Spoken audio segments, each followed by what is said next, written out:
এত দিন বাদে মেয়েটা আবার আসবে, কি যে আনন্দ লাগছে। মেয়েটার জন্য যে কি কি রান্না করব কিছুই তো বুঝতে পারছি না আনন্দের চোটে। কতগুলো বছর হয়ে গেল মেয়েটাকে দেখিনি।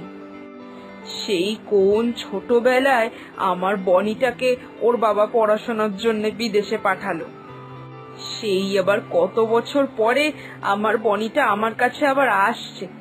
এইবারও আমার কাছে আসলে আমি আর ওকে কখনো যেতে দেব না। এ বাবা, এইসব ভাবতে ভাবতে তো কত বেলা করে দিলাম। এই রে, যাই এখন এখন গিয়ে পুকুরটা থেকে এক কলসি জল নিয়ে আসি। কালকে যখন মেয়েটা আসবে অনেক রান্না বান্না থাকবে, তখন আর জল আনতে যাওয়ার সময় পাবো না। এখনই বরং বেরিয়ে পড়ি। হ্যাঁ গো বনির মা, এই অবেলায় তুমি কলসি নিয়ে পুকুর ঘাটে যে? তুমি তো এই সময় পুকুর ঘাটে আসো না, তাহলে হঠাৎ আজ কি হলো গো তোমার? বাড়িতে কেউ কোনো অতিথি অতিথি আসবে নাকি? তাই বুঝি এই সময় কলসি নিয়ে ঘাটে এসেছো? সত্যি বনির মা, তুমি যে আর বদলালে না গো। তোমার মেয়ে বিদেশে থাকে, সে বিদেশে পড়াশোনা করে, আর তুমি তার মা হয়ে কিনা এই পুকুর ঘাট থেকে জল নিতে আসো? কি আক্কেল গো তোমার! তোমার মেয়ে যদি জানতে পারে যে তুমি এখনো এসে পুকুর থেকে জল নিতে আসো, তাহলে ও কি ভাববে বলো তো? আর তাছাড়াও তোমার বাড়িতে তো চাপ কলের ব্যবস্থাও আছে, তাও তুমি পুকুরে জল নিতে আসো কেন? বুঝি না বাপু, এই বয়সে তো এত পরিশ্রম না করলেও পারো নাকি? আরে লতাদি, তোমাকে আর কি বলি বলো তো? তুমি শুধু শুধুই আমাকে বকাবকি করছো। আমার মেয়ে বিদেশে থাকে, তাতে কি হয়েছে শুনি? তাই বলে কি আমি পুকুর ঘাটে জল নিতেও আসতে পারবো না নাকি?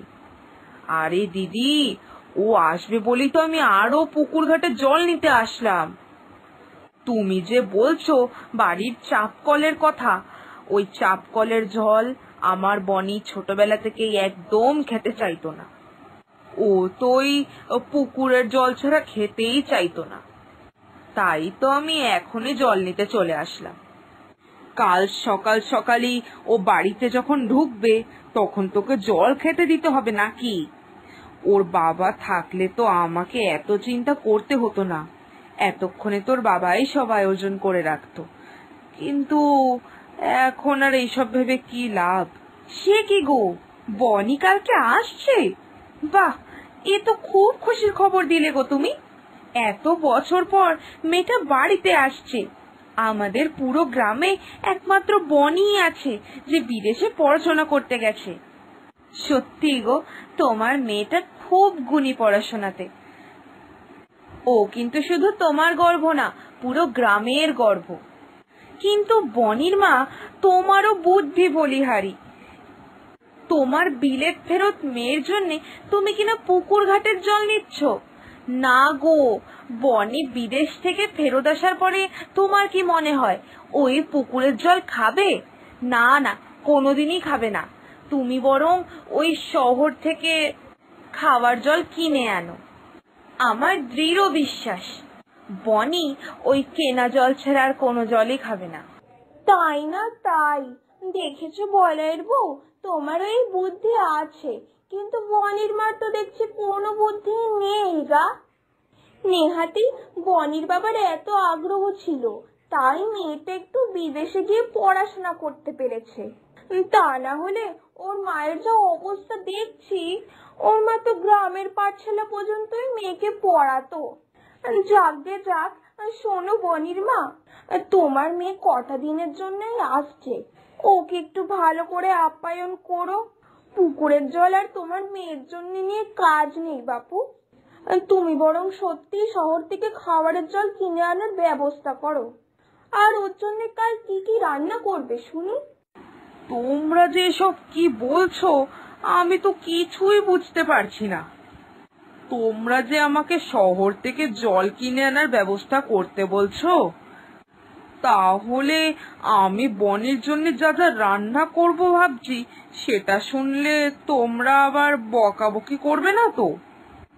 আসলে কি বলো তো, বনি মেয়েটা এত বছর পর আসছে তো, তাই আমি ওর জন্য সবকিছুই ওর পছন্দেই করতে চাইছি।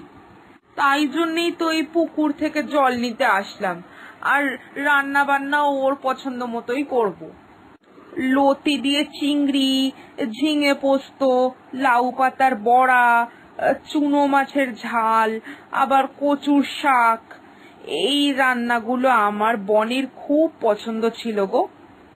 বিদেশে তো নিশ্চয়ই এসব খাওয়ার সুযোগ পাইনি। আমি আজকে সন্ধেবেলাতেই বাজারে গিয়ে সব কিনে নিয়ে আসবো। হয়েছে হয়েছে, তোমার মেয়ে আর তোমার কাছে একদিনও থাকতে চাইবে না বাপু। তুমি মেয়েকে এইসব খাওয়াবে ভেবেছো? কি সর্বনাশী কথা রে বাবা। যেই মেয়ে এতদিন বিদেশে থেকে বড় হলো, সে এখন এইসব খাবে ভেবেছো? এটা তুমি ভাবলেই বা কি করে? তোমার তো দেখছি শুধু বয়সটাই হয়েছে, বুদ্ধি শুদ্ধি এখনো কিচ্ছুই হয়নি। তুমি যদি চাও যে তোমার মেয়ে অন্তত 2টো দিন তোমার কাছে থাকুক, তাহলে আমি যা বলছি সেটাই শোনো। আর তোমার এসব গ্রাম্য রান্না ছেড়ে একটু বিদেশি রান্না করো, বুঝেছো? হ্যাঁ, বিদেশিরা তো আমাদের মতো এসব কচু শাক, লতি এসব খায় না গো। ওরা তো তেল মশলাও খায় না, ওরা একদম অন্যরকম খাবার খায়, একদম অন্যরকম। আর তোমার মেয়েও এতদিনে বিদেশি হয়ে গেছে বললেই চলে, তাই ওকেও ওইসব বিদেশি রান্নাই খাওয়াও, বুঝলে? আমি তো শুনেছি বিদেশিরা নাকি কি সব সবজি মবজি সিদ্ধ করে ওর মধ্যে নানা রকমের সস মস দিয়ে একদম জুত করে খায়। শহরের বাজারে তো এসব বিদেশিদের সস টস পাওয়া যায়। তুমি এক কাজ করো, তুমি বিকেল বিকেলই বেরিয়ে পড়ে শহর থেকে সব বাজার করে নিয়ে আসো। আর তা না হলে তুমি যদি না পারো, তাহলে গ্রামের কাউকে একটা শহরে পাঠিয়ে তোমার মেয়ের জল থেকে নিয়ে বাকি যা যা লাগবে সব আনতে পাঠিয়ে দাও। এইসব তোমরা কি বলছো? আমি তো কিছুই বুঝতে পারছি না গো। আমি বিদেশি রান্না তো কিছুই পারি না। পরে কি করতে কি করব, তখন আমার বনিটার কিছুই খাওয়া হবে না। ওইসব সিদ্ধ করে কি সব ষষ্ঠস মিশাইয়া কি রাঁধতে বলছো তোমরা? এসব কিন্তু আমার মাথার উপর দিয়ে চলে যাচ্ছে। সারা জীবনটা এরকম গ্রামে থেকে গ্রামে কাটিয়ে ওরকম শহরি রান্না, এরকম বিদেশি রান্না আমি কি করে করব বলো তো? এর থেকে ভালো যা আমি ভালো রান্না করতে পারি আমি সেটাই রান্না করব। বনি ঠিক খাবে। এতদিন এত বছর পরে আমার বনিটার নিজের মায়ের হাতের রান্না খুব পছন্দ হবে, দেখো তোমরা। বুঝলে বলাইয়ের বউ, বনির মা আর আমাদের এসব কথা শুনবে না। ও নিজের ইচ্ছা মতনই এসব চুনো মাছ, কচুর শাক এগুলো রান্না করবে।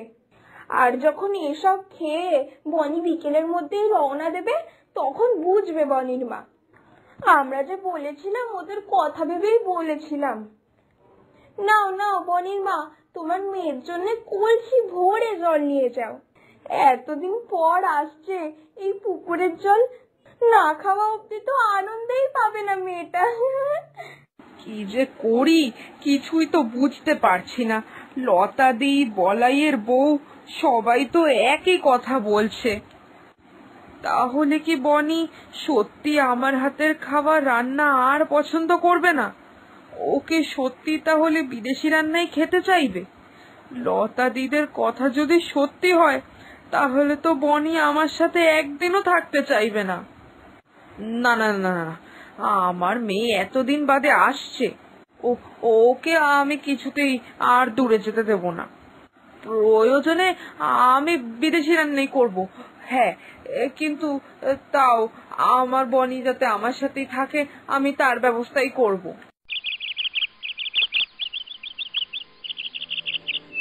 আহা, কি সুন্দর গন্ধ! ইস, এতদিন ধরে আমি এই গ্রাম গ্রাম গন্ধটার থেকে কত দূরে ছিলাম। এই গ্রামের গন্ধ, ঠান্ডা হাওয়া আর গাছপালা দেখে মনটা যেন আনন্দে নেচে উঠছে। বিদেশ মানেই তো শুধু শহর আর ইট পাথরের নগর। সেখানে